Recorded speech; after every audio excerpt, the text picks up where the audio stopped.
네, 오늘은 말씀을 출애굽기 21장부터 24장인데요. 이 말씀은 설교 시간에 설교하는 중에 몇몇 말씀들을 보도록 하겠습니다. 지난주에는 이제 우리도 먼저라는 제목으로 말씀을 나눴죠. 많은 말씀을 드렸는데요. 아무리 듣고 들어도 한 주만 지나면 다 까먹는 걸, 이 설교하는 사람은 뭐가 그렇게 다 중요하다고 생각해서 그렇게 말을 많이 하는지 모르겠어요. 어쨌든 제가 맥주감사절하고 추수감사절 유래에 대해서 길을 쓰고 설명을 드렸는데, 억울한 게 하나 있다면 제가 역사적인 배경을 감사절이 유래가 어떻게 됐는가, 그렇게 역사적 배경을 설명하다 보니까 틀리면 안 되고, 그러니까 막 애써서 자료를 찾다 보니까 저도 막 복잡해서 어떻게 하면 알아듣기 쉽게 잘 이렇게 말씀을 드릴까 썼다 지웠다를 반복하며 준비했는데, 한 주가 지나면 저도 그 내용을 다 까먹는 게 너무 억울하고, 그래서 하나님 왜 이렇게 저를 낳으셨나요? 원망스러운 생각이 들기도 합니다. 어쨌든 이제 감사절의 유래를 좀 살펴봤고요. 그러면서 감사하니까 우리가 염려와 걱정이라는 게, 감사는 또 염려와 걱정 이런 것들이 동전의 양면처럼 생각이 나더라. 그러니까 티벳에는 이런 속담이 있더라 그랬죠. 걱정을 해서 걱정이 없어지면 걱정이 없겠네. 그리고 예수님께서는 성경에서 이렇게 말씀하셨다 그랬습니다. 하물며 너희일까 보냐라고 말씀하셨으니까, 우리가 살다 보면 아무리 긍정적인 사람이어도, 또 아무리 믿음이 있고 우리가 신앙대로 살려고 해도 걱정과 염려가 없을 수가 없죠. 그러나 그럴 때마다 하나님께 맡기자라고 그렇게 말씀을 드렸습니다. 어쨌든 우리가 이제 한 해를 보내면서요, 감사에 대해 생각해 보자. 감사에 대해서. 네, 오늘 이제 우리 미르가 안에서 예배를 드리고 있는데, 반려견 예배가 시작이 될 것 같아서 감사가 절로 나오는데 근데 우리가 이 감사에 대해서 생각하면서, 제가 지난주에 말씀드린 건 참 많은 것들이 감사한데, 감사에 뭘 넓혀보자 그랬어요. 범위랑 대상을 좀 넓혀보자. 예수님이 이런 말씀하셨다 그랬죠. 너희가 너희를 사랑하는 자만 사랑하면 무슨 상이 있겠느냐. 세리도 이와 같이 한다. 또 너희가 알고 있는 형제에게만 무난하면 남보다 더하는 것이 뭐가 있냐. 이방인들도 자기랑 친한 사람들끼리는 그렇게 한다. 그러니까 우리가 감사의 범위, 그리스도인 다음에 범위, 이것들을 좀 넓혀보자.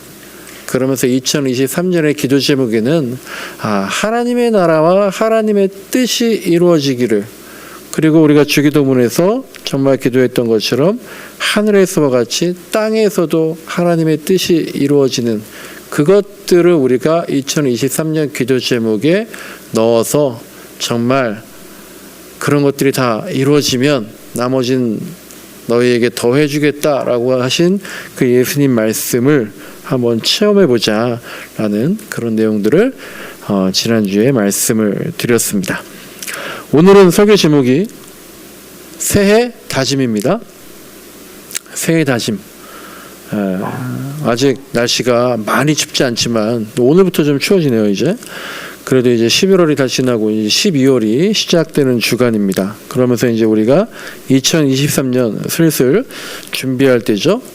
그래서 우리가 새해를 준비하다 보면, 새해를 맞이하다 보면, 새해엔 내가 이걸 해야겠다, 저걸 해야겠다, 올해는 내가 내년에는 내가 올해 못한 거 이것 꼭 하겠다, 무엇을 꼭 이루겠다라고 하면서 어떤 걸 하겠다, 무엇에 집중하는, 그렇게 새해 다짐을 하는데요. 어떻게 좀 새해 준비 뭘 하겠다라는 걸 생각하고 좀 계십니까? 계획이 있습니까? 2023년에는 뭘 이루고 싶나요? 네, 2023년 한 달 남았습니다.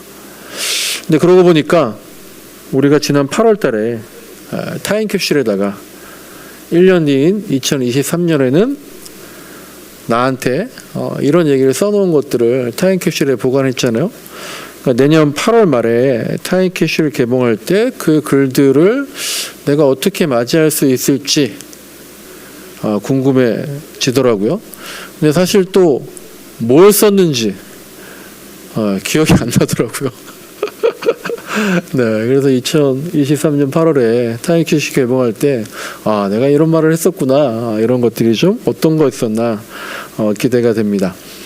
우리가 이제 새해 다짐이 뭐다, 내가 버킷리스트가 뭐가 있다, 이렇게 무엇을 할지 정해보는 게 정말 중요한데, 오늘 함께 나눌 말씀은요, 내가 그것을, 그 무엇이라는 거를 왜 하려는지, 왜, 그리고 그것보다 더 중요한 것은 어떤 마음으로, 어떤 정신으로 그것들을 준비해야 되나, 여기에 대해서 좀 말씀을 나누려고 합니다. 그래서 우리가 지금 11월부터 새해 다짐의 리스트를 정할 때, 맞다, 리스트도 중요하지만 무엇을 할지도 중요하지만 그 기저에, 그 바닥에, 그 근본에 내가 이런 마음을 가지고 준비해야겠다. 그러면 그런 것들에 대해서 성경에서는, 하나님께서는, 예수님께서는 뭐라고 말씀하시는지 한번 살펴보려고 합니다. 새해에 내가 준비하려고 하는 그 무엇들, 근데 그 무엇에 대한 어떤 마음, 어떤 바탕이 있어야 될까? 오늘 본문 출애굽기 21장부터 있는데, 제가 이제 새해 시작을 준비하면서 왜 이 말씀을 보는가 하면은요, 출애굽기 21장부터 보면은 지금 이 말씀이 나온 배경이 이스라엘 백성들에게는 이제 새로운 나라를 시작할 때인 거거든요. 이스라엘 백성들이 애굽을 떠나서 거기서 탈출해서 이제 가나안 땅이라는, 지금의 팔레스타인이라는 곳으로 향하는데요. 그 와중에 한 10개월 정도를 시내산에서 머물게 됩니다. 거기에서 이제 하나님의 지시를 받게 돼요. 이때 하나님께서 이스라엘 백성들에게 오늘 말씀들을 통해서 어떤 지시를, 무엇을 지시하셨는가, 이걸 생각해 보려는 거예요. 이제 너희가 가나안으로 들어가게 되면 이스라엘 백성들이 어떻게 되는 겁니까? 새로운 나라를 만들게 되는 거거든요. 새로운 시작, 새로운 출발을 하게 되는 건데, 거기에서 이런 나라를 만들고 이런 마인드로 나라를 다스려라, 이런 정신이 통하는 나라를 만들어라, 새로 시작하는데, 너희가 그렇게 어렵게 살다가 이제 새로 시작하는데 이렇게 해라 라는 것들을 말씀을 하셨다는 겁니다. 근데 새로 시작하는 이스라엘 백성들에게 무엇을 말씀하셨을까? 새로 시작하자, 새로 시작하면 이렇게 하자, 변화에 대한 일성으로 뭘 말씀하셨을까?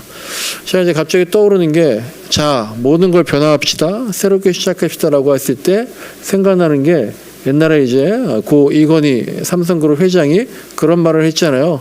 이제 정말 다 바꿔야 됩니다. 마누라와 자식 빼고 다 바꿉시다라고 했던 그런 말도 있었는데, 하나님께서는 이스라엘 백성들에게 너희 이제 새롭게 시작할 때 다 바꿔라, 이렇게 변화되라, 어떤 말씀을 하셨는지 먼저 출애굽기 21장 28절부터 32절까지, 출애굽기 21장 28절부터 32절까지 말씀을 같이 보도록 하겠습니다. 교독하겠습니다. 제가 먼저 읽습니다. 소가 어떤 남자나 여자를 받아서 죽이면 그 소는 반드시 돌로 쳐서 죽여야 한다. 처형된 소는 먹어서는 안 된다. 이 경우에 소의 임자는 형벌을 받지 않는다.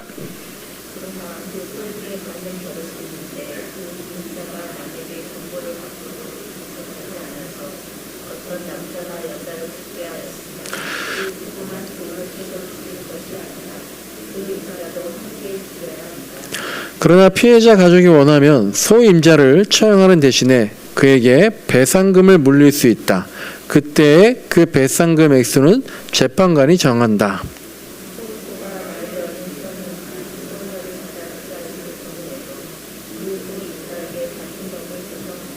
함께 읽겠습니다. 소가 남종이나 여종을 받아 죽게 하였으면 그 소 임자는 그 종의 주인에게 은 30세겔을 주고 그 소는 돌로 쳐서 죽여야 한다. 아멘.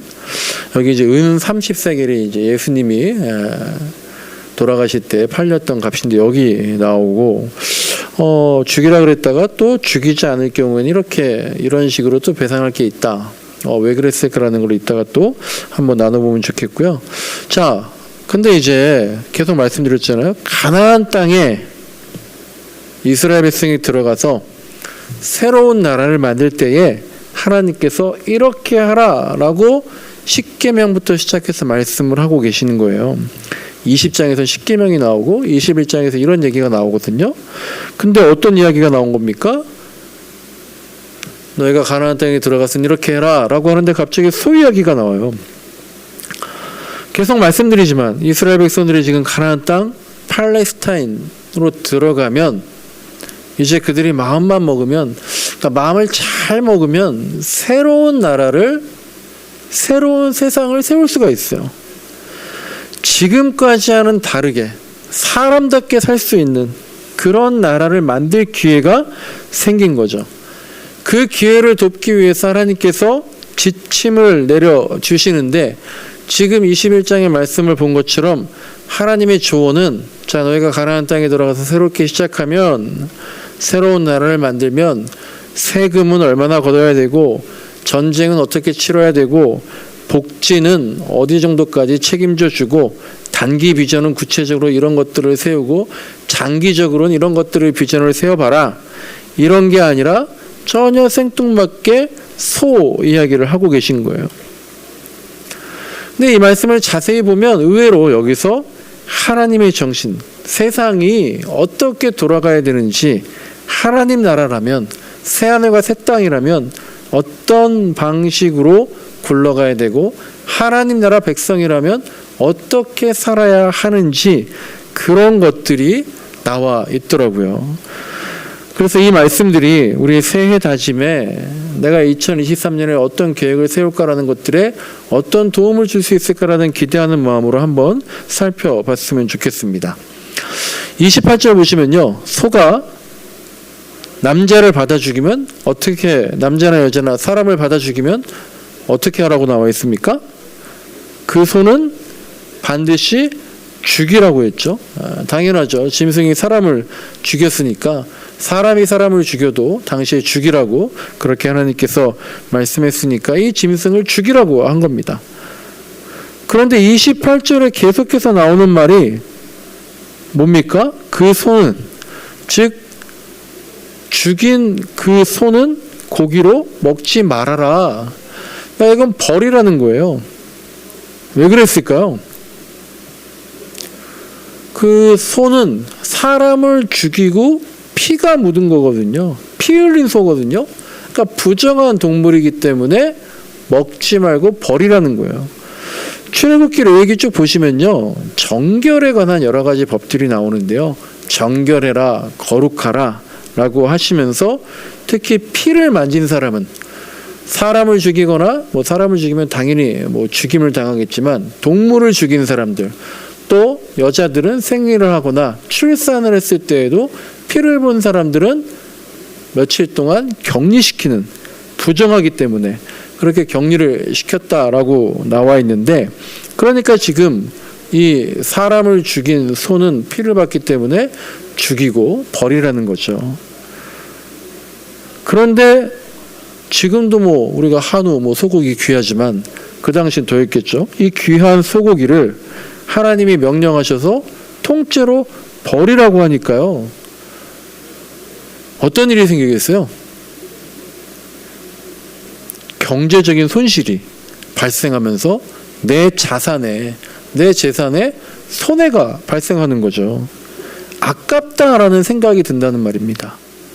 그래서 요즘 세상에 아깝잖아요. 아깝기 때문에 손해보지 않으려고 얼마나 많은 거짓말과 부조리한 일들과 끔찍한 일들이 벌어지고 있어요. 그런데 하나님께서 이스라엘 백성들에게 너희가 이제 팔레스타인, 가나안에서 새하늘과 새 땅을 건설해서 만들면 어떻게 하라는 거예요? 그런 아깝다는 생각, 손해본다는 생각, 남들은 다 저 따위로 하는데 왜 나는 이런 것까지 지켜야 될까요? 라고 하는 생각, 이런 생각을 새하늘과 새 땅에서는 새로 시작할 때는 하지 말라는 거예요. 사람을 들이받아 죽인 소는요, 사실 그 소는 이제 내게 아니라는 거예요. 자꾸 내 거였다라는 생각을 버리라는 거죠. 그 소가, 내 소가 사람을 죽였어요. 처음엔 너무 미안하죠. 그 가족들에게 죄송하죠. 죽을 죄를 지었죠. 그런데 시간이 지나가니까 그 대가로, 죄값으로 내 소를 죽여서 버려야 되는 게 아까운 거예요. 너무 아깝지만 그래도 이제 뭐 제사장이나 뭐 지도자나 사람들이 다 있어서 보는 눈이 있으니까 죽이기는 했는데, 그래서 먹지는 않았는데 그 죽인 소를 보면서 어떤 꾀가 나겠어요? 아, 이거 우리 유대인들, 이스라엘 백성들을 먹으면 안 되니까, 하지만 이방 사람들에게, 외국인에게, 나그네에게 저가에 조금 싸게 그렇게 팔면 덜 아깝겠지라는 생각이 드는 거예요. 그러니까 하나님이 그러지 말라는 겁니다. 이게 하나님의 정신이라는 거예요. 가나안 땅에 들어간 이스라엘 백성들한테, 그리고 2023년 우리 새해를 맞이하는 우리들한테 새로운 계획을, 변화를 시도하는 우리 그리스도인들에게 지금 하나님께서 갑자기 소 이야기를 하시면서 아까워도 손해인 것 같아도 그런 것들 포기하는 마음을 가지라는 겁니다. 대신에 죄송하고 미안한 마음을 버리지 말라는 거예요. 내게 아니에요. 그 소는 이미 사람을 죽인 소, 이미 내게 아니에요. 그리고 누가 잘못했냐면 내 소가 잘못한 거예요. 그 잘못을 처음에는 인정하는 척 하다가 나중에 다시 손바닥 뒤집는 것처럼 부정하지 말라라고 하는 겁니다. 근데 29절을 계속해서 보시면요, 비슷하지만 조금 다른 경우에 대한 법률이 나오는데요. 역시 소가 사람을 들이받아 죽였는데, 근데 뭐가 다르죠? 근데 이 소는 원래 받는 버릇이 있고, 그래서 사람들이 그 임자한테, 소 주인에게 이미 경고를 많이 했었다라는 거예요. 저 소가 자꾸 받는 경향이 있으니까 어떻게 좀 해봐라. 그런데 주의 깊게 단속하지 않아서 또 사람을 죽게 했으면 이번에는 어떻게 하라는 겁니까? 그 소를 죽일 뿐만 아니라 누구도 같이 죽이라는 거예요. 그 소의 임자도, 소 주인도 함께 죽이라는 겁니다. 아까 28절에서는 그 소 임자는 형벌을 받지 않았잖아요.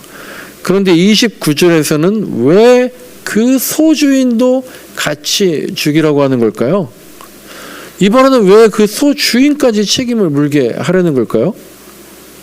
이미 많은 지적을 받았다는 거예요. 위험하다고, 저 소 좀 묶어달라고, 단속 좀 잘 해달라고.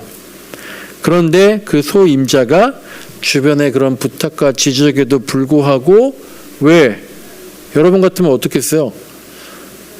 단속을 하겠죠. 근데 왜 그 소를, 이 소 주인은 가만히 놔뒀을까요? 여러분은 소를 본 적이 있습니까? 네. 근데 어떤 소를 보셨어요? 저는 실제로 소를 본 적도 많지 않지만 제가 본 소는 다 어디에 있는 소예요? 축사에 갇혀 있는 소였죠. 네.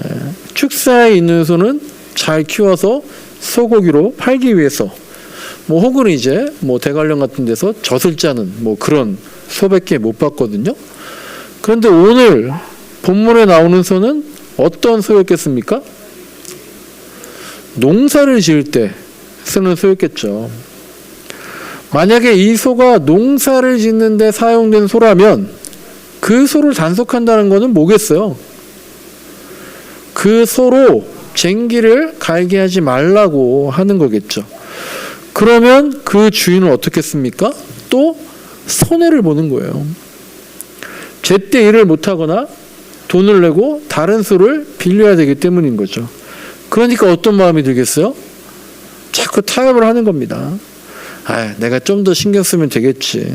그러면 또 혹시 무슨 일이 일어나겠어? 오늘도 밭을 못 가면 손해가 막심한데 왜 남의 소 가지고 이래라 저래라 그러는 거야? 라는 마음이 든다는 거죠. 그런데 그 손해보다 중요한 게 뭐라는 겁니까? 사람의 생명, 인간이라는 거예요. 그런데 이 소 주인이 하나님의 형상대로 지어진 인간보다 자기가 손해보는 걸 더 중요하고 아깝게 생각해서 다시 밥 갈기 위해서 그 소를 데리고 나갔다가 결국 사람을 죽게 하는 일이 발생을 하게 된다는 거고요. 그렇게 되면 28절에서와는 다르게 그 소를 죽일 뿐만 아니라 그 소의 임자도 책임이 있으니까 그 소주인도 죽여라 라고 말씀하는 겁니다. 2023년에 여러분들 계획을 내가 뭘 할까? 무슨 계획? 여러 가지 것들 생각이 있겠지만 그 무엇을 어떤 마음으로 준비할까? 어떤 마음으로 준비해야 될까? 이걸 먼저 생각하기를 간절히 소망합니다. 최근에 이런 비슷한 일이 있었잖아요. 어떤 제과업체에서 반죽하는 기계를 돌리다가 그 기계에 직원이 끌려 들어가서 그 직원이 피 튀기며 죽었잖아요. 그런 일이 일어날 수 있다고 경고를 받았겠어요? 안 받았겠어요? 그런데 그런 끔찍한 일이 생긴 뒤에도 그 업체에서 우선적으로 생각한 게 뭐예요? 어떻게 하면 손해를 보지 않을까? 어떻게 하면 작업 물량을 맞출까? 어떻게 하면 회사 이미지가 나빠지지 않을까? 그러니까 우리도 만약 그 자리에 있었다면 그런 생각들이 먼저 뛰쳐나올 수 있다는 거죠. 그 회사의 목표는 무엇입니까? 목적이 뭐예요? 빵을 만들어서 이익을 내는 게 그 회사의 목적이잖아요. 소를 키우는 거 목적이 뭡니까? 농사일을 돕게 하고 나중에 고기를 파는 게 목적이에요. 나의 목적은 뭡니까? 2023년에 나에게도 여러 가지 구체적인 목표들이 있어요. 그런데 하나님께서는 그 목표를 무엇을 하겠다는, 무엇을 이루겠다라는 그것보다도 뭘 계속 말씀하시는 거예요? 먼저 마음의 자세, 하나님의 정신에 맞춰진 목적이냐, 그걸 지금 말씀하고 계신다는 겁니다. 아깝다고 생각하지 마라. 손해라고 생각하지 마라. 네 거라고 생각하지 마라. 그런 것보다 더 중요한 게 있다라고 말씀을 하시는 거죠. 계속해서 33절부터 출애굽기 21장 33절부터 36절 말씀을 또 보겠습니다. 교독하겠습니다. 제가 먼저 읽습니다. 어떤 사람이 구덩이를 열어놓거나 구덩이를 파고 그것을 덮지 않아서 소나 나귀가 거기에 빠졌을 경우에는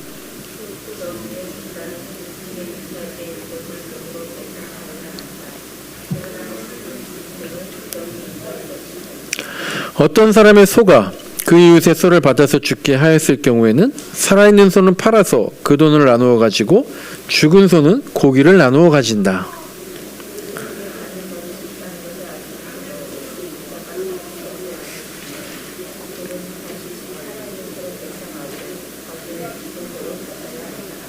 네, 여기도 마찬가지입니다. 마음이 문제라는 거예요. 태도가 문제라는 겁니다.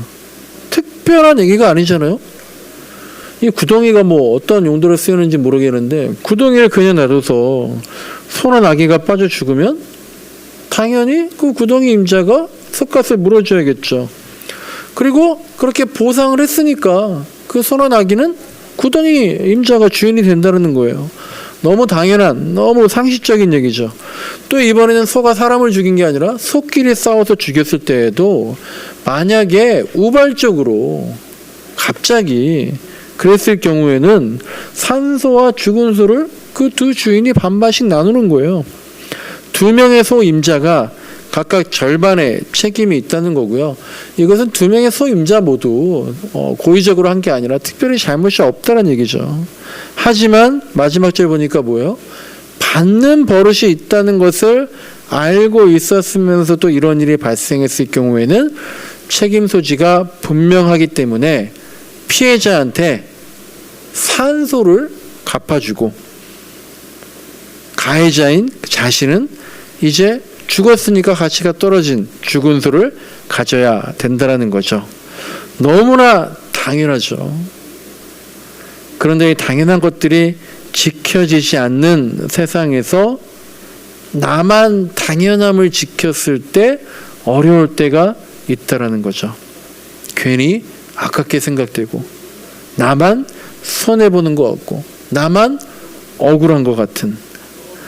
하나님께서 지금 이스라엘 백성들에게 너희들도 애굽에 있을 때에 애굽 사람들한테서 피해받고 억울해하지 않았느냐?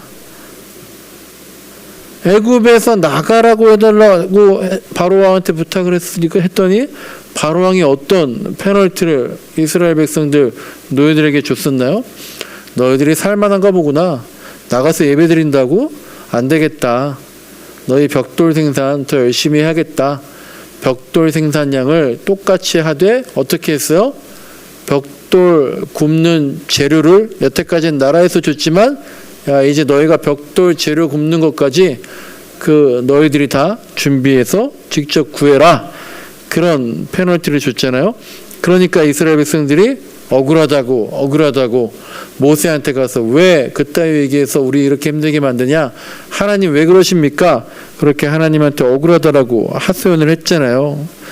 그러니까 이제 너희가 건설할 새로운 나라에서 가나안 땅에서는 그 하나님 나라 새하늘과 새 땅에서는 그런 억울함이 없는 세상을 만들어라 라고 지금 하나님께서 말씀을 하시는 겁니다. 이게 더 중요하다는 거예요. 사실 여러분 생각해 보세요. 이스라엘 백성들이 가나안에 들어가면 제일 먼저 뭘 했어야 될까요? 제일 먼저 맞닥뜨리는 게 뭐였겠어요?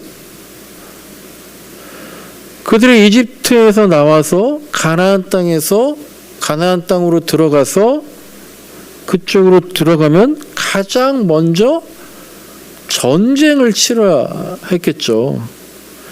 이스라엘 민족이 가나안에 들어가면 거긴 자기들 땅이 아니었거든요. 먼저 살고 있는 원주민들이 있잖아요. 그 원주민들과 전투를 치러서 그것을 승리로 이끌어야 됐습니다.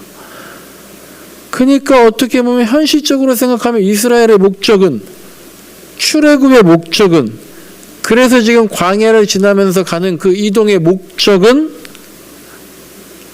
전쟁이 돼야 된다라고 생각할 수 있다라는 거예요. 그런데 정말 그들의 목적이 전쟁이었습니까? 하나님께서 전쟁하라고 그들을 끌어내셨어요? 그들의 새해 다짐, 전쟁에서 이기는 건가요?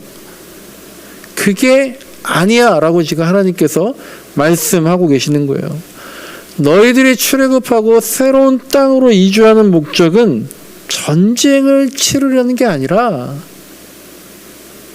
새하늘과 새 땅, 새로운 나라, 하나님 나라, 하나님의 정신이 통치하는 나라, 거기에서 이전과는 다르게 애굽에서 있을 때와는 다르게 하나님의 방식이 통하는 억울함이 없는 나라, 그런 삶을 살기 위한 게 목적이야 라고 말씀하시는 거거든요.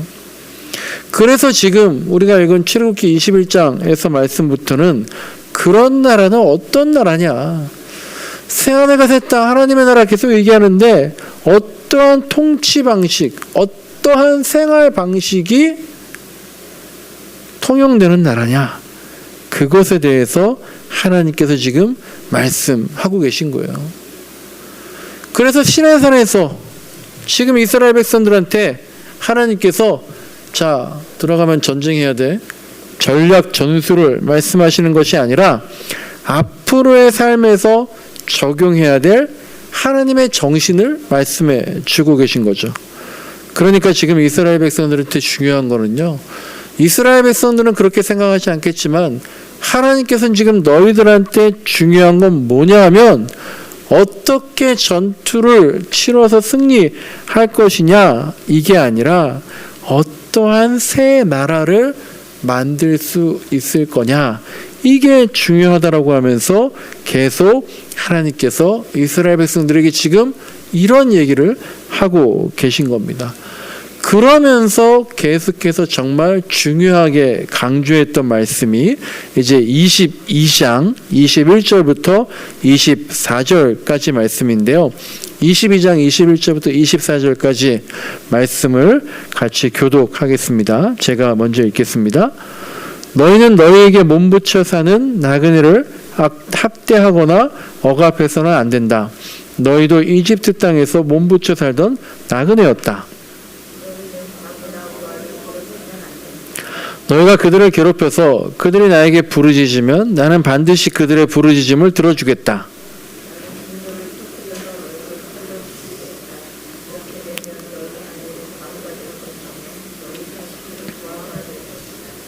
아멘.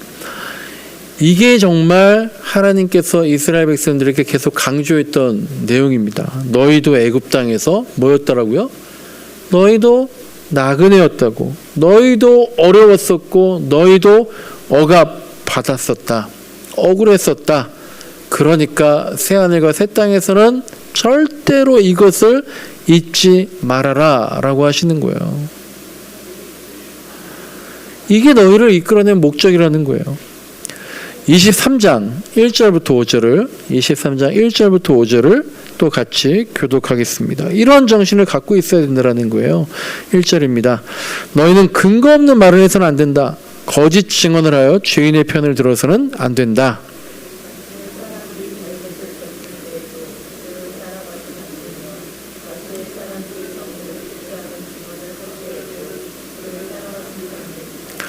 너희는 또한 가난한 사람의 송사라고 해서 치우쳐서 두둔해서도 안 된다.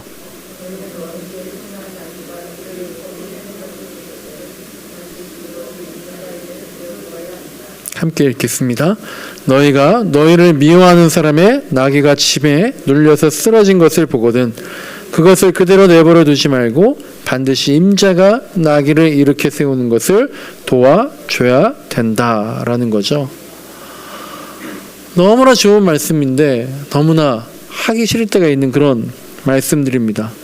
요즘 세상에 얼마나 근거 없는 또 가짜 뉴스가 많아서 얼마나 우리가 부안해동하면서 잘못하는 일들에 남들도 다 저러니까 라고 하면서 얼마나 묻어가는 경우가 많고 얼마나 많은 사람들이 강자에게는 약하고 약자에게는 강합니까? 또 4절과 5절에서처럼 미워하는 사람, 그런 사람들 그래도 내가 도와줘야지, 그렇게 살면 얼마나 바보 같고 줏대없는 사람으로 취급받습니까? 그런데 하나님이 지금 새롭게 시작할 때 이런 마음으로 시작하라는 거예요. 계속해서 23장 6절부터 9절까지 23장 6절부터 9절을 또 보겠습니다. 제가 먼저 읽겠습니다. 너희는 가난한 사람의 송사라고 해서 그에게 불리한 판결을 내려서는 안 된다.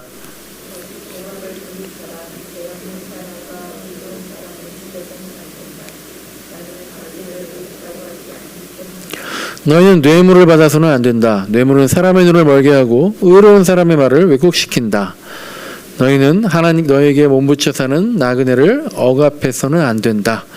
너희도 이집트 땅에서 나그네를 몸붙여 살았으니 나그네의 서러움을 잘 알 것이다. 아멘. 나그네의 서러움을 잘 아니까 너희는 나그네에게 그러지 말라는 거예요. 이게 계속해서 하나님이 강조했던 말씀인데 우리는 어떻습니까? 가끔 보다 보면 그런 경우 있잖아요. 아는 사람이 더 한다고, 나도 해봤다고 하는 사람이 더 무서울 때가 있잖아요. 근데 너희도 나그네였으니까 나도 해봤어, 이게 아니라 나그네의 사정을 이해해라 라고 하는 거죠. 말씀 하나를 더 보겠습니다. 출애굽기 23장 10절부터 13절입니다. 23장 10절부터 13절을 교독하겠습니다. 너희는 6해 동안은 밭에 씨를 뿌려서 그 소출을 거두어 들이고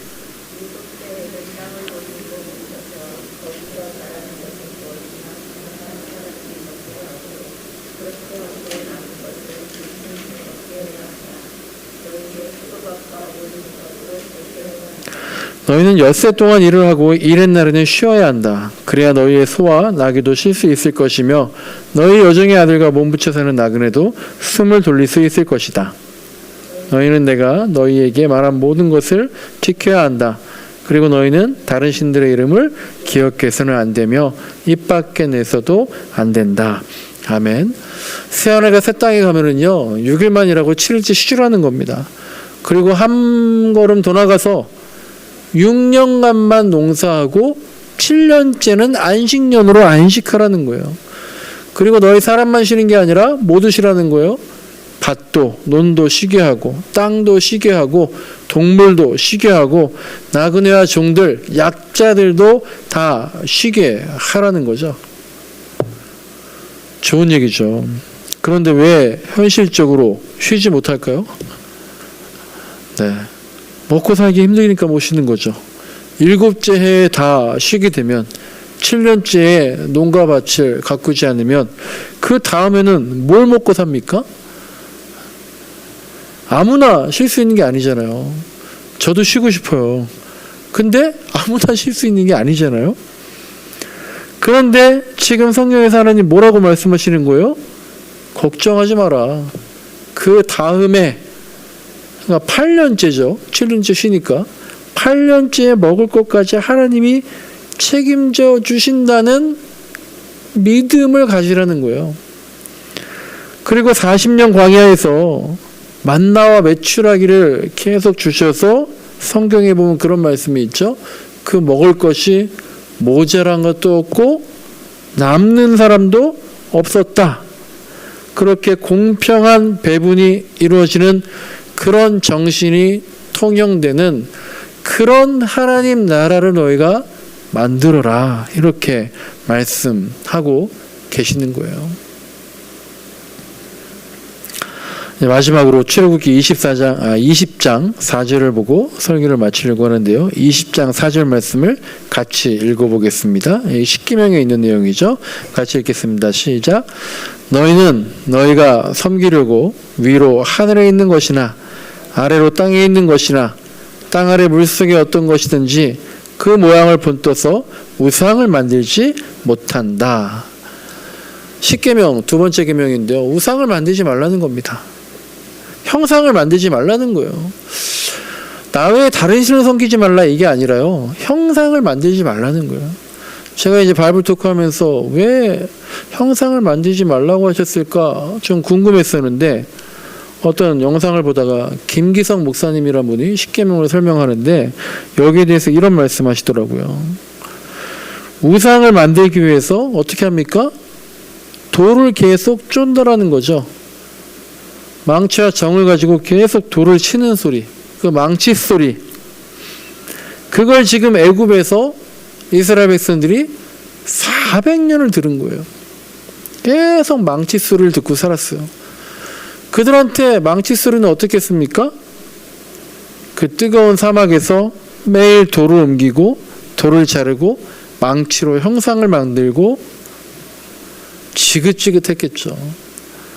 그러니까 하나님께서 이제 새로운 시작을 할 때에는 그럴 필요가 없다. 너희가 이제 그런 노역에서 지긋지긋한 학대에서 벗어나라. 나는 그런 형상, 그런 우상, 너희들의 피와 땀을 착취해서 만든 형상, 그런 게 필요한 신이 아니다. 그렇게 이스라엘 백성들 위해서 우상을 새기지 말라고 하신 건 아닐까, 그렇게 생각을 하시면서 말씀을 하시더라고요.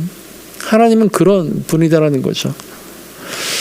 말씀을 마칩니다. 하나님은 우리한테요, 너희가 뭘 좀 이뤘으면 좋겠다, 너희가 최고가 됐으면 좋겠다, 이런 걸 요구하시는 분이 아니잖아요. 우리 인생에 그러니까 자꾸만 무엇에 초점을 맞추기보다 어떤 정신, 어떤 마음, 어떤 방향, 하나님의 어떤 뜻, 그런 것들에 초점을 두고 정말 2023년 계획하면서 기도하면서 그러한 하나님의 음성을 듣고 새해 다짐을 만들어 나가는, 무엇보다는 어떤 마음, 이런 것들을 생각하면서 기도하면서 2023년 준비하는 저와 여러분이 되시길 간절히 소망합니다. 우리 찬양할 텐데요. 우리 찬송가 552장입니다.